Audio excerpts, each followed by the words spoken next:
Hello, everyone, and welcome to PCR's May Virtual Transition Times. My name is Melissa Wyman, and I am PCR's Respite Care and Community Engagement Director. I will be your moderator this evening, so please feel free to send any questions or comments in the chat box below. We are delighted to offer this presentation with American Sign Language simultaneous interpretation. We will also be offering this presentation with Spanish simultaneous interpretation. To access the channel in Spanish, click Interpretation in the meeting controls and select the Spanish channel. Participants in a language channel will hear the translated audio and also the original audio at a lower volume. To hear the interpret language only, click Mute Original Audio. The English and Spanish language versions will be archived on the PCR website Transition Times page. Please share the recording and upcoming Transition Times programs with your friends and others in the community. It is very important to continue to spread the word about Transition Times so we can continue to better serve our community. I want to give a special thanks to Heidi De Paula, PCR volunteer, and Rita Scheinberg, MC Transitions. Just some Zoom tip reminders. We are using the webinar platform, but this will be a special question and answer session. So you can either submit any of your questions in the chat box below or raise your hand and I will open your mic so you can speak. Click Show Captions to see the captions for the webinar. You must select the speaking language you would like to show. We are so fortunate tonight to have Michael Dalto from High Note Consulting. Michael is a Social Security guru with over 35 years of experience, and he has been here many times, and we are so excited because he agreed to do a special program to allow him to answer questions. We know that a lot of times we have the programs and they run literally to the minute, and so we wanted to give the families an opportunity to ask questions. So, Michael? Thank you very much, Melissa. When my daughter was about 5 years old, she went to the supermarket on a very, very busy holiday weekend with her mom. And the place was jam-packed with people. And her mother said, "Oh, Nora, I get agoraphobic in places like this." And if you're not familiar with all of your psychiatric terminology, agoraphobia is fear of being in public places. But of course, my 5-year-old didn't know that. She just knew that her mother was in some kind of distress and she wanted to comfort her. So she said, "Yeah, mommy, I get agoraphobic too. And if I can find it, I also get ice cream." So my daughter has taught me a lot about making lemonade out of lemons. In this case, the lemon is, we've got very complicated benefit programs with confusing rules. But the lemonade is, PCR has invited me to answer any questions you have.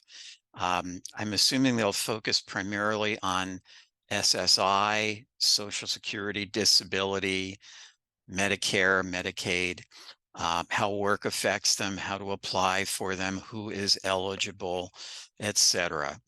But you can ask any question you like, and I will do my best to answer it. And if I'm unable to answer it, I will get an answer for you afterwards. So I think we're ready.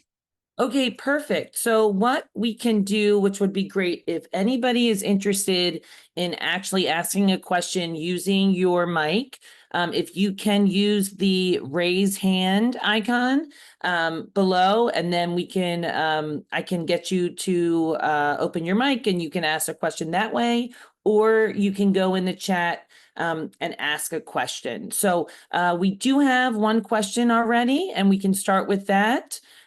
So are IRAs or 401ks considered by SSA in the means test? Okay, great question, Nate. Now, Nate, I'm assuming that you're referring to the limit on assets, which Social Security calls resources for the SSI program. And I'm going to start answering that way. If I'm not interpreting your question correctly. Okay, great. Thank you. Um, so the SSI program is a benefit based on financial need. It provides a cash benefit from Social Security to people who have a disability or who are at least 65 years old and have limited income and limited assets or resources. Income is money that a person receives in a given month, and there's an income limit. Resources are money that a person has remaining after the month that they received it. So if you get money in one month, it counts as income and it counts against the income limit. If you have any of it left over that carries over into the first day of the next month, that becomes a resource. And that's subject to a limit for unmarried people of $2,000. Not a lot of money. But fortunately, there are some kinds of assets or resources that do not count against that $2,000 limit.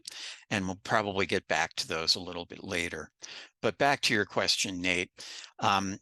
Are IRAs, 401ks, and for that matter, other kinds of retirement funds, do they count as resources? Do they count against that $2,000 resource limit for SSI? And the answer is generally they do. If the individual who owns the retirement account would have the ability to withdraw money from that account, even if it meant they'd have to pay a tax penalty by doing it, then the money in that retirement account does count against the $2,000 resource limit. But there are some exceptions. If the individual who owns the account could not withdraw money from their account without either quitting their job or having to have an emergency that's not the case for them in order to be allowed to withdraw money, or if they would have to be an age they're not yet. Generally, you have to be 59 and a half to make withdrawals from some retirement funds without an emergency or leaving a job or whatever. But barring those exceptions, the funds in retirement accounts do generally count as resources for the SSI program.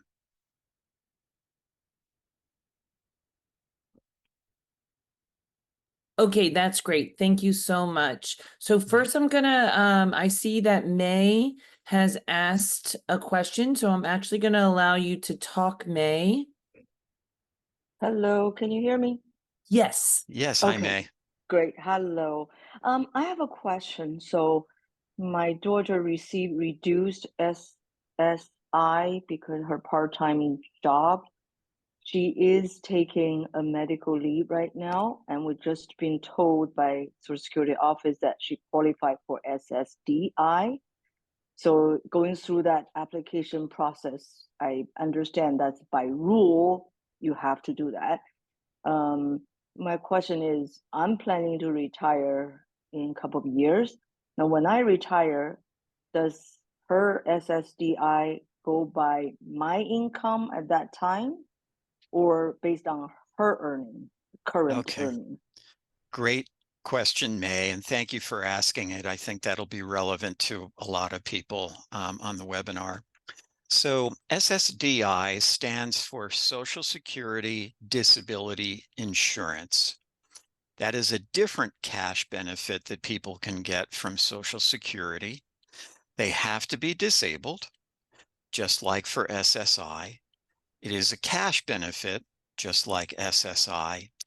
But instead of being financially needy, instead of having limited income and resources, to qualify for SSDI, a person has to have what's known as insured status. And that means they have to have worked and paid Social Security taxes on their earnings for a long enough period, Paying Social Security taxes on your earnings is kind of like paying your insurance premiums. That's what qualifies you for SSDI. Now, a person can get SSDI based on their own work history, and it sounds like your daughter, May, is qualifying for SSDI in that way. However, there are two other ways to get Social Security disability insurance. And one is for widows and widowers who are at least 50 years old. I'm not going to cover that. I'm assuming that probably won't apply to anyone or who's here on behalf of a family member this evening. But the other way to get SSDI is on the record of a parent. So it's the parent who worked and paid Social Security taxes on their earnings and got this insured status. So if that's the case, your son or daughter can get SSDI on the record of you, the parent, if your son or daughter meets the following conditions. They have a severe disability that began before age 22. Your son or daughter is an adult, at least 18 years old, and you, the parent, are now getting Social Security retirement benefits or Social Security disability benefits on your own record, or the parent is deceased. If all of those conditions are met, then your son or your daughter can get a benefit on your record. So since your daughter is going to be starting out on SSDI on her own work record, I'll explain what will happen, May, when you retire and start getting Social Security retirement. At that point, Social Security will look at the amount of the benefit that your daughter would qualify for on your work record. Generally, although there are exceptions, that amount will most likely be half the amount of your benefit. If you start getting Social Security retirement at your full retirement age, which is probably somewhere between 66 and 67 years old, then your daughter would qualify for an SSDI benefit on your record that is generally half the amount of your benefit. So that Social Security will figure out how much SSDI your daughter would get on your record. They'll compare that to the amount of SSDI that she will already be receiving on her own record. So there are two possibilities. Either the amount that she would get on your record would be less than the amount she is getting on her own record, or it would be greater than the amount that she's getting on her own record. If the amount that she would get on your record is less than the SSDI she's getting on her own record, she will receive only SSDI on her own record. She wouldn't get anything on your record. However, and this is likely in many cases, if the benefit she gets on your record is greater than the SSDI she gets on her own record, she will actually get two different SSDI benefits. She'll get the benefit on her own record, which she will have started out with. The amount will stay the same. And then she'll get the difference between the two benefits. So a quick example, let's say that she started out getting $800 a month of SSDI on her own record, and then she qualifies for $1,200 of SSDI on your record. She'll keep her own $800 a month SSDI on her own record, and then she'll get a benefit on your record that equals the difference between the two benefits, and that would be $400 a month. the 1,200 on your record minus the 800 she gets on her own record. Does that make sense, May? Yes, just a quick follow-up. Mhm. Is it correct that, this calculation can come into effect as early as 62 for early retirement? If you or if a parent begins to get Social Security retirement earlier Mhm. than they usually would, before full retirement age, the parent's retirement benefit is reduced. Right. And the earlier, the longer before your full retirement age that you start getting your retirement benefit, the more the reduction will be, the lower your benefit amount will be. However, your daughter would still qualify for SSDI, and she would still get the same amount that she would receive if you had started getting your Social Security retirement at full retirement age. Oh, okay. Okay, Now, good. there are some compelling reasons for most parents to wait until full retirement age to start getting Social Security retirement. One reason is so that the benefit amount won't be reduced, because that benefit reduction is for life.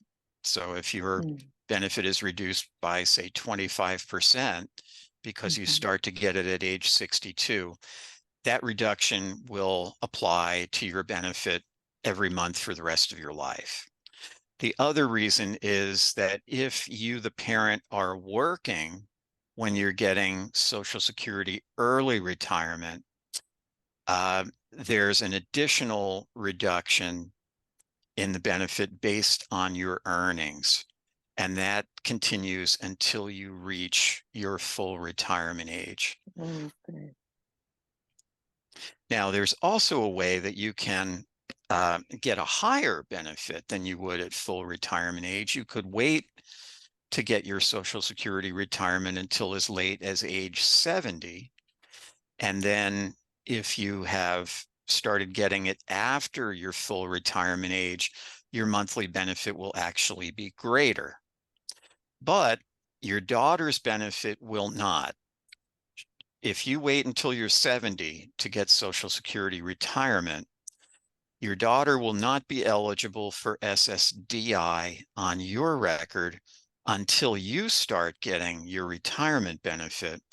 But the benefit amount she'll get will be the same amount she would have gotten if you started getting your retirement benefit at full retirement age. Got it. Thank you very much for this information. You're welcome. Great. All right, so we have a bunch of questions. All right, so let's start from the top. So when someone starts Medicare as a disabled adult child, what happens to Medicaid? Okay, great question.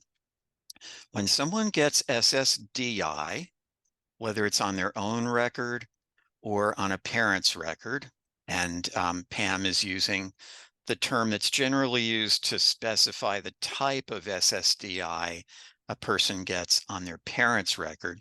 It's usually called disabled adult child.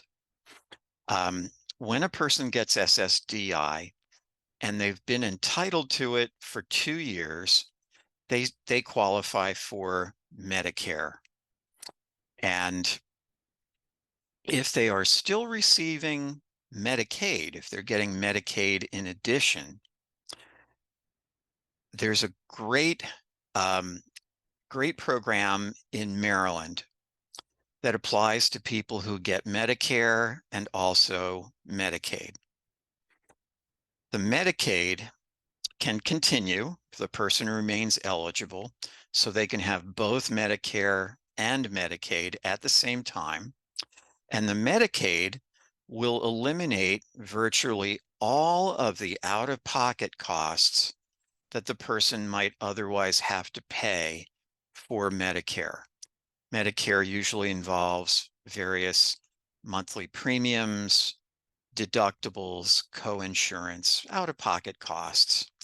But if a person gets both Medicare and Medicaid in the state of Maryland, the Medicaid wipes out virtually all of those out-of-pocket costs for Medicare, makes Medicare essentially free. So it's a great benefit in Maryland.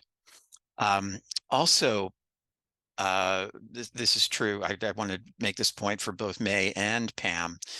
If you have a son or daughter who starts out on SSI, which automatically qualifies them for Medicaid, that's Medicaid with a D at the end, rather than Medicare with an R at the end. One rule for bureaucrats trying to confuse the public is give very different benefits, very similar names. That keeps everyone off balance. But if you get SSI in the state of Maryland, you automatically get Medicaid. And to complicate things further, in the state of Maryland, Medicaid is also known as medical assistance.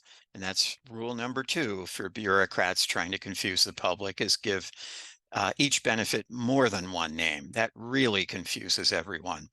But if a person starts out on SSI and they get Medicaid, also known as medical assistance, and then later they qualify for the disabled adult child benefit, that kind of SSDI they get on the parent's record, if the disabled adult child benefit is high enough, it will stop the SSI benefit.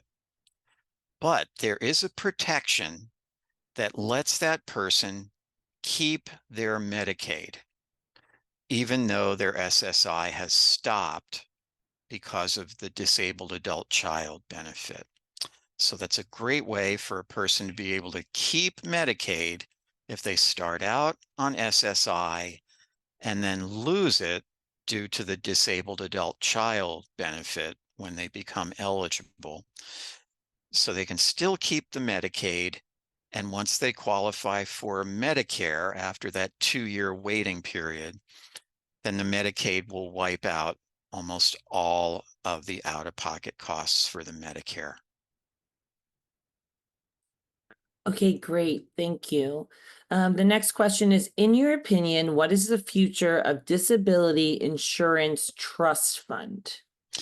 Okay, I'm not an actuary, and I really cannot give you an informed opinion here, but let me explain the question for any of you who may not be familiar with it.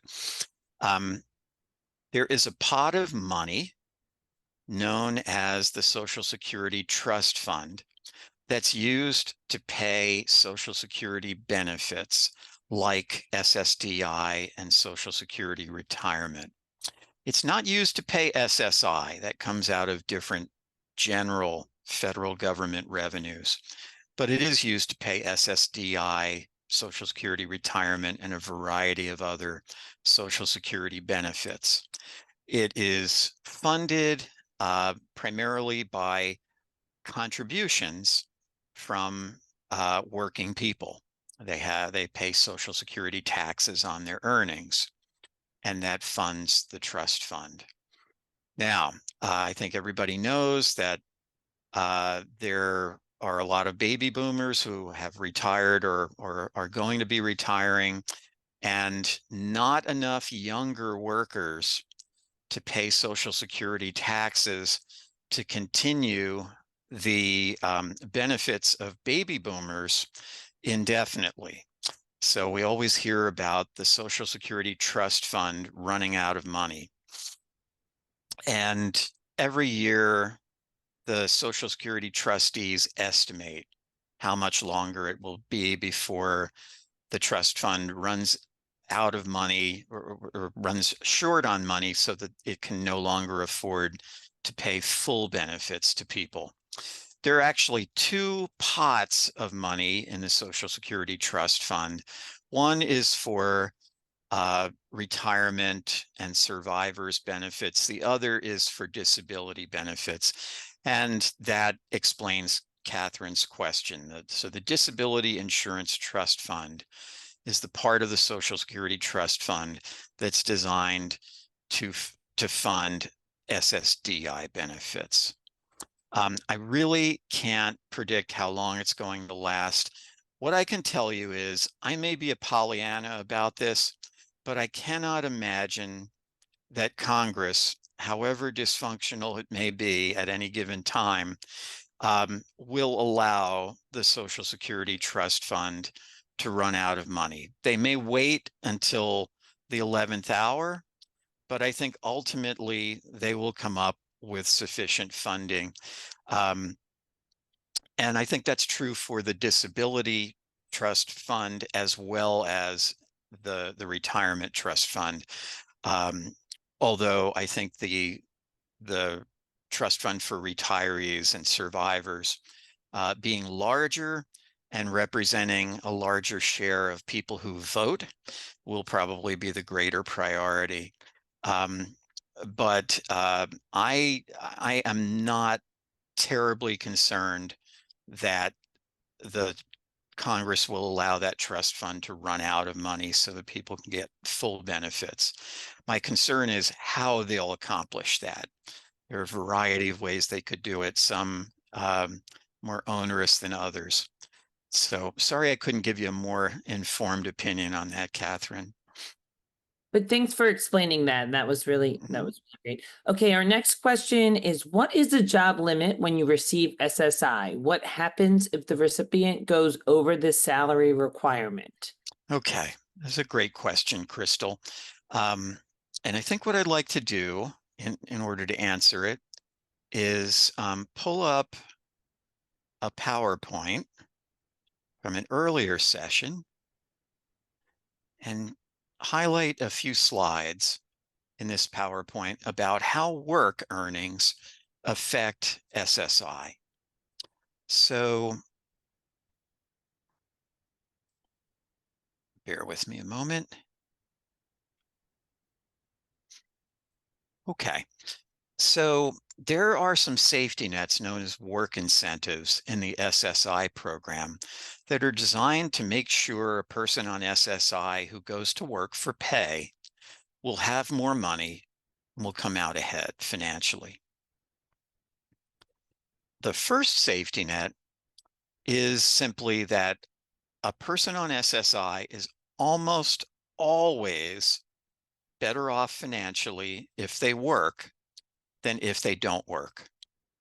And the reason is, although their earnings from work will reduce the amount of SSI they get, their earnings will not reduce their SSI dollar for dollar.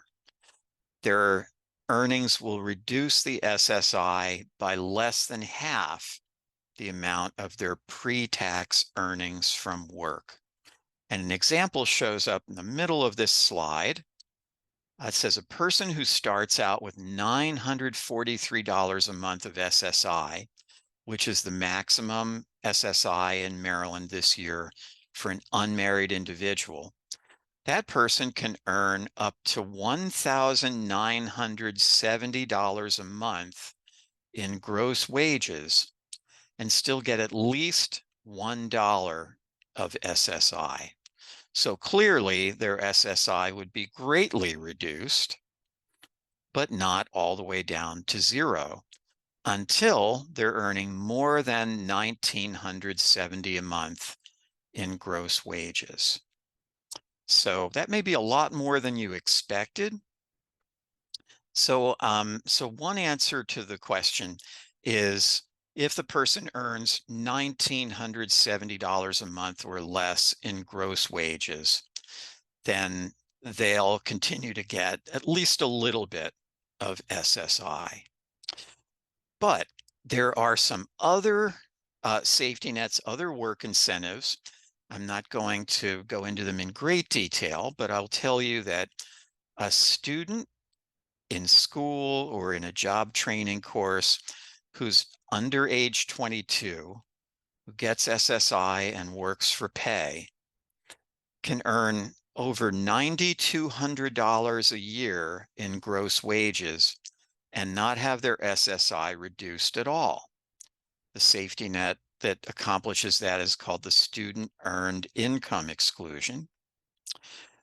For people who are not students, but who pay for disability-related expenses that are needed at least partly for work, those are called impairment-related work expenses. If a person is paying for those disability-related expenses, Social Security will subtract them from their income, and that lets the person keep more SSI than they would without the impairment-related work expenses. If an individual is blind, they get to subtract virtually all of their work-related expenses, even if they're not needed because of their disability. And that can enable them to keep even higher SSI payments. And finally, there is a work incentive, a safety net called the Plan to Achieve Self-Support, which lets a person keep more SSI while working, oftentimes the maximum $943 a month, instead of having their SSI reduced.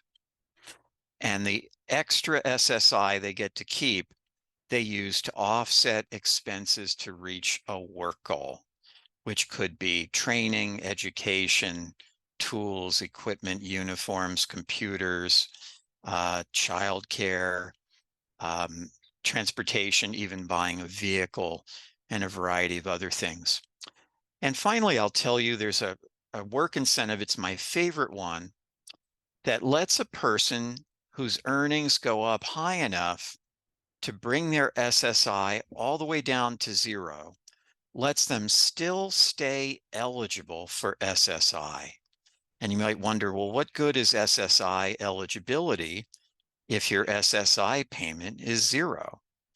And there are two things that accomplishes. One is it continues the Medicaid, also known as medical assistance.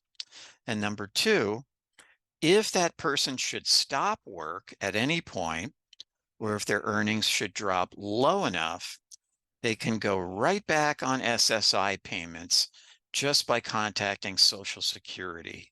You don't have to reapply and start over to get benefits back. So it's a great safety net that essentially means that a person on SSI has nothing to lose working full-time, because they'll be able to keep their Medicaid even if their SSI goes down to zero. And if something happens to their earnings later, they can go right back on SSI without having to reapply. So thank you for that question. It was important.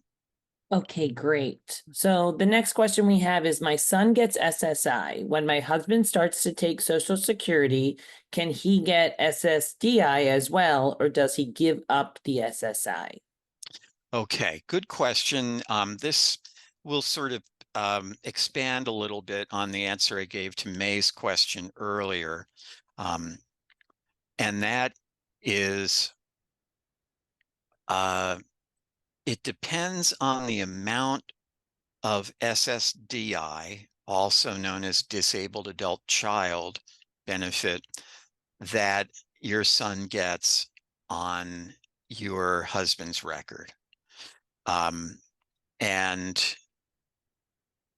I'm going to oversimplify this a little bit, but if your son's only income is SSI to begin with, he's not working, he doesn't have any other income, and he's getting the maximum SSI of $943 a month. If the Disabled Adult Child benefit he gets on your husband's work record is less than $963 a month, then your son will still keep at least a little bit of his SSI, and he'll have two different benefits: the Disabled Adult Child benefit, also known as SSDI on the parent's record, and a little bit of SSI. But if the disabled adult child benefit that your son gets is $963 a month or more, then his SSI will stop. His income from the disabled adult child benefit will be too high for him to continue to get any SSI. However, I did mention that there's a protection for his Medicaid in that situation. If he starts out on SSI, then switches to SSDI, or the disabled adult child benefit on your husband's record, then there's a protection that will enable him to keep his Medicaid, even though his SSI would stop. Okay, great. Thank you. The next question says, "Hi, Michael. I'm a support broker and support individuals self-directing their DDA waiver services. Many of those individuals do not work and are or are about to start receiving their disabled adult child benefit when their parents begin drawing from their Social Security. Is $2,000 still the limit, and how do they secure their Medicaid waiver and services if that benefit puts them over the limit?" Okay, great question, Stephanie.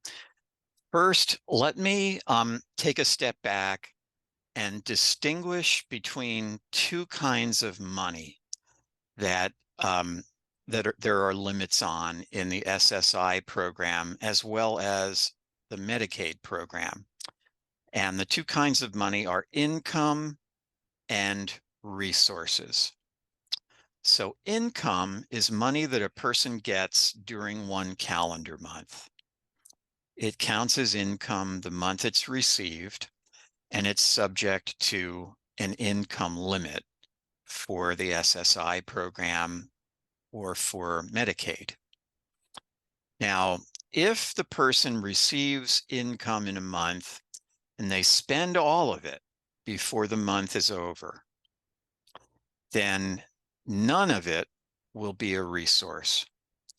But if they don't spend all of it, they still have some of it left over as of the first day of the next calendar month.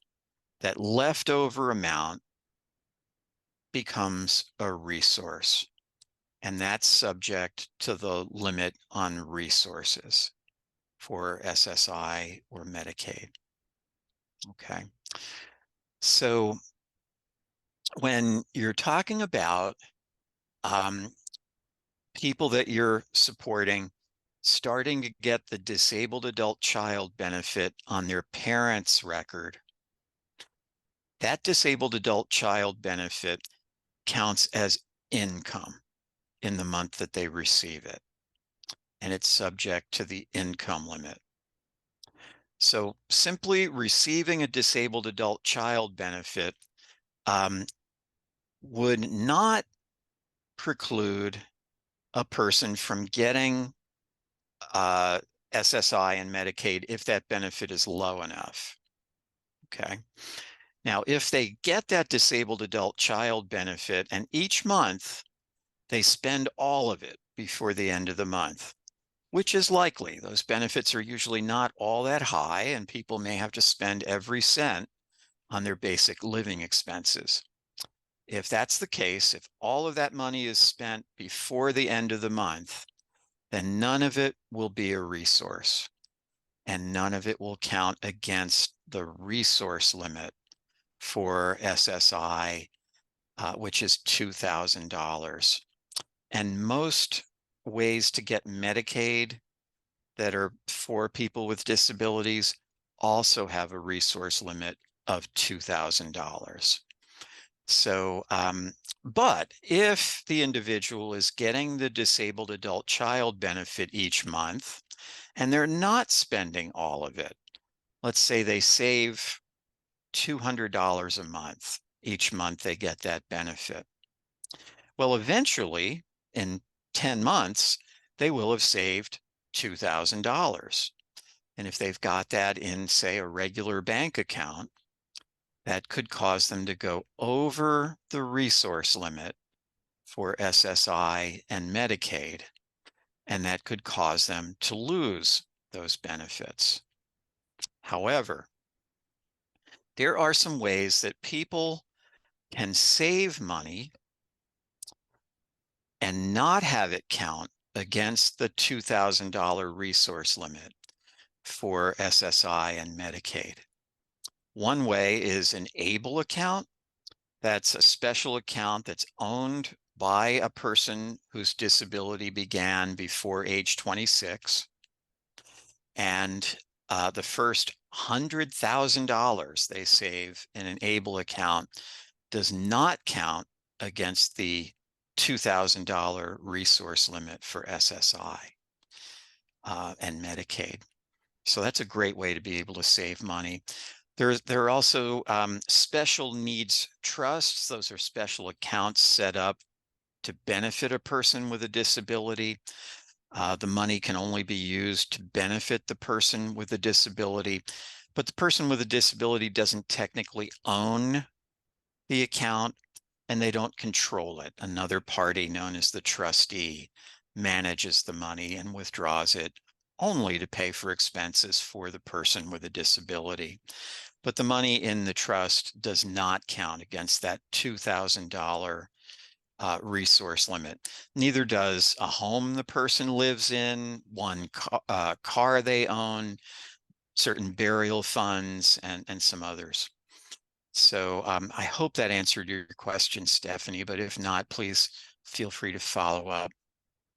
Okay, great. So another question, this is actually two people had the same question. Do young adults who receive Medicaid eventually receive Medicare at age 65? Okay. Do young adults who receive Medicaid eventually receive Medicare at age 65? Not necessarily. To be eligible for Medicare, a person must have either paid enough Social Security taxes on their own earnings to have insured status for Medicare, or they would have to qualify for SSDI on their own record or a parent's record or a deceased spouse's record, and then wait the 2 years to get Medicare. So most young adults with disabilities who are going to be getting some type of SSDI benefit before they're 65 will get Medicare most likely before age 65, oftentimes much sooner than age 65. And that would be true if they got SSDI based on their own work record or on a parent's work record. Okay, great. So next question, do you recommend people to hire a support broker to help them navigate the SSDI application process?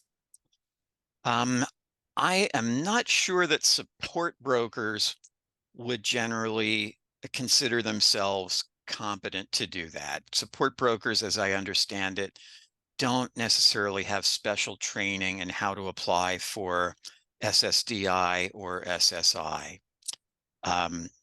To apply for SSDI to get help on the front end, there are some services that will, I actually know a couple of benefits counselors who will help advise individuals or families about the SSI or SSDI application process. And Melissa, I'll email you. Well, I think you may already have their names and email addresses. There are two of them. Okay, will you just But email me again? I'll email you again and then you can send Sure. those out. Yeah, So and then I can send them out. Perfect. these are benefits counselors who would be very competent to help with that process. But they do charge a fee. So you'd want to contact them about that. Okay, so the next question we have, so it says, is that Medicare A and B, do they pay for the B? Okay, so Michael, I think you may be referring to a point I made earlier, which was if a person has both Medicare and Medicaid, the Medicaid will wipe out almost all of the out-of-pocket costs for Medicare. And that does include the Medicare Part B costs. There's a monthly premium that most people on Medicare Part B have to pay. It's $174.70 a month for most people. There is an annual deductible. I think it's $230. That's the portion the individual has to pay out of pocket before Medicare Part B starts paying anything. And then there's co-insurance. Medicare usually covers 80% of an expense. Medicare Part B does, and the individual usually has to pay the other 20%. But if that person gets Medicaid in addition to Medicare, they won't have to pay any of those Medicare Part B costs. Okay, great. Okay, and I'll tell you, I can read the questions. Okay, perfect, perfect. So Yeah, it might thank save a you. little bit of time. Excuse me. So thank you, Melissa. So Lori asks, what is the maximum income allowed while on SSDI? And what happens when some months are under the amount and some months are over the maximum? I wish I could give you a thorough answer to this question, but we just don't have the time. So I'm going to abbreviate it, Lori, and tell you that when a person gets SSDI and they go to work for pay, initially there's a safety net called a trial work period. That's 9 months when they can earn any amount from work and still keep their full SSDI benefit. After that trial work period is over, then Social Security looks closely at the amount the person is earning to see whether they're doing something called substantial gainful activity, or SGA for short. If the person is earning less than $1,550 a month in pre-tax earnings, they will not be considered to be doing SGA. If they earn more than $1,550 a month, they may be considered to be doing SGA, and their SSDI could stop, but not necessarily. There are some subtractions from earnings that are allowed. And after the subtractions are applied, if the remaining amount of earnings is below $1,550 a month, then the person will not be doing SGA and will still keep the full SSDI. Now, so what else did I want to tell you? And for people who meet Social Security's definition of blindness, the dollar amount they would need to earn to possibly be doing SGA is much higher. It's $2,590 a month. And that's simply because blind people have the best lobby. Okay, Catherine asks, what is the name of this program? My son constantly earns more than $2,000 monthly. Catherine, are you saying that your son is earning gross wages over $2,000 a month, or that he's got more than $2,000 a month in assets like money in his bank account? So I think Catherine asked to raise her hand, so I'm actually going to allow her to talk, so that way. Great. Perfect. Catherine, you should be able to talk. Okay, perfect. You hear me? Yes. Yes, Michael, thank you very much for your time tonight. sure. Here's the question that this has been up and down. So I get my hand slapped and they reduce SSI and they have a very complicated formula, and then we owe money. and then they take it out over, let's say, a month, 12 months, until he's back up to speed with SSI. And so it's a constant back and forth, because he can earn over 2,000 a month with his job, and then in other months he could earn less than 2,000 a month. It's really a glitch in the system, because we want them to work and we want them to get experience, but there are times when they make over 2,000. So you mentioned this program where they could lose SSI but still receive Medicaid and medical assistance. Is that correct? That's correct. 'Cause this is So something for the Catherine, future. Yeah. let me answer in a few ways. Okay. First off, I'm giving you the briefest summary of how work affects these benefits. There are, as you can imagine, lots of deep details to this. And what I recommend you do, if your family member is currently working and Yes. getting SSI or SSDI, or if they're actively seeking work, is consult with a benefits counselor. You can get benefits counseling for free by calling the phone number I'm going to put in the chat right now. Okay, so it should be at the bottom of the chat now. That's called the Ticket to Work helpline. And if you explain, my family member gets SSI or SSDI, they're working or they're actively seeking work, can you please connect me with a benefits counselor? They can do that, and there's no fee for that.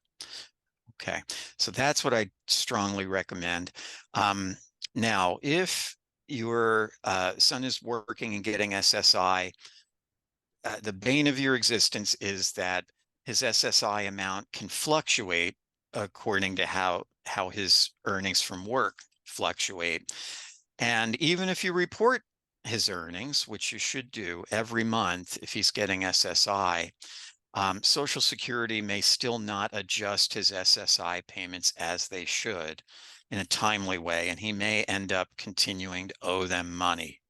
But once he's continued to work long enough and he's eligible for SSDI, then things may get a lot easier for you. Then, as long as his work is not SGA, substantial gainful activity, he'll be able to keep the full SSDI benefit.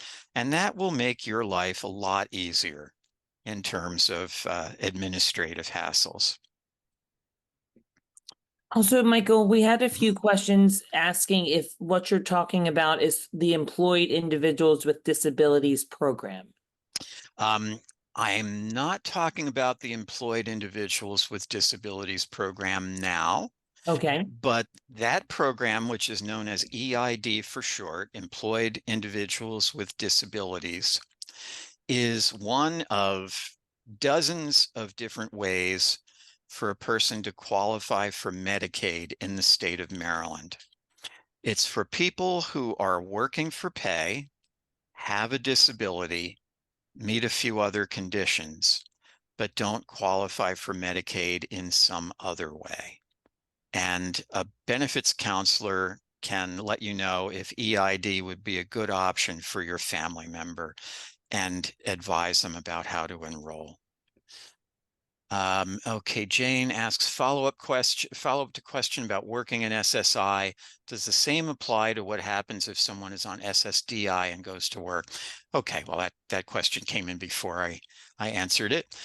Jill asks, how much can one make either working and SSI on SSI or SSDI to still be eligible for Medicare? Okay, good question.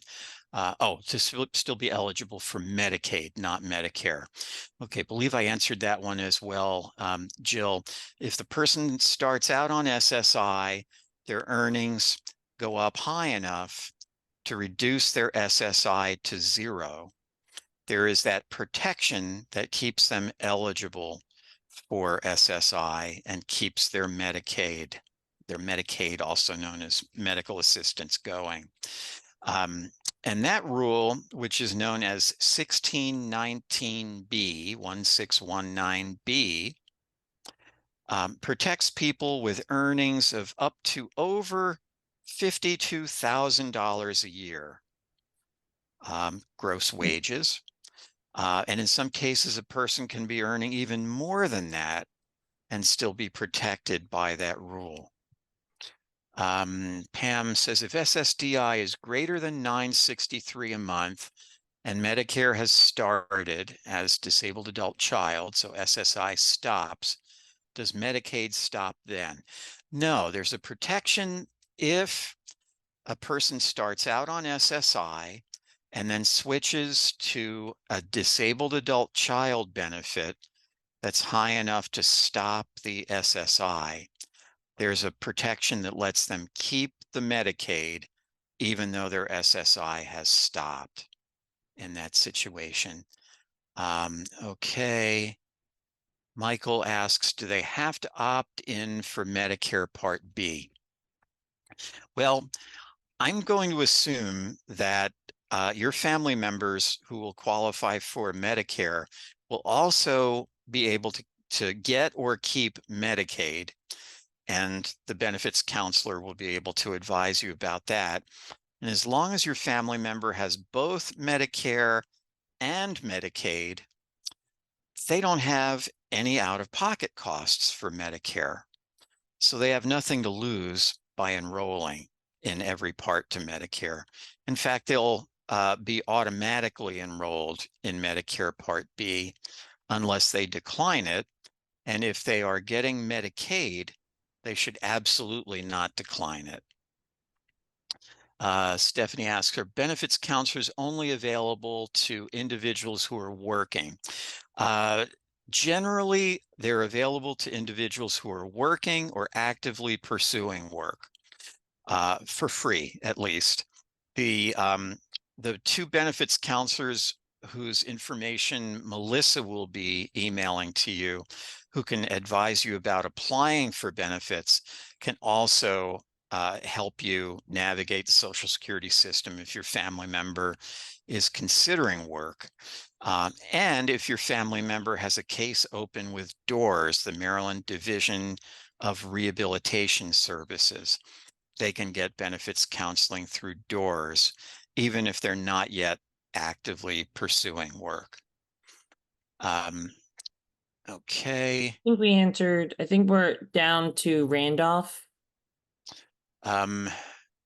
Well, I've got a few more here that I'm going to try to answer really quickly. Okay. I'm up to Michael Hedgecop. Okay, do you need to contact Social Security to have them bill Medicaid for Medicare costs? Usually you do not. That's supposed to happen automatically. If the Medicare costs are being charged to you, your family member, or taken out of their SSDI benefit, definitely confer with a benefits counselor. They can get that fixed. Heidi asks, Heidi was asking about the Employed Individuals with Disabilities program. And thank you for putting a link to more information about the EID program, Heidi. Okay. And Randolph, my husband only takes Part A of Medicare because we have FEHB benefits. Can my son get Part A and Part B of Medicare once he has had SSDI for 2 years? Yes, your son can get Part A and Part B, even if your husband is only getting Part A. And then Leon asks, do most employers know how to assign hours to part-time employees so they don't go over the income limit for SSI, or when they accept a part-time job, need to work that out and let them know they can't work over a certain amount of hours?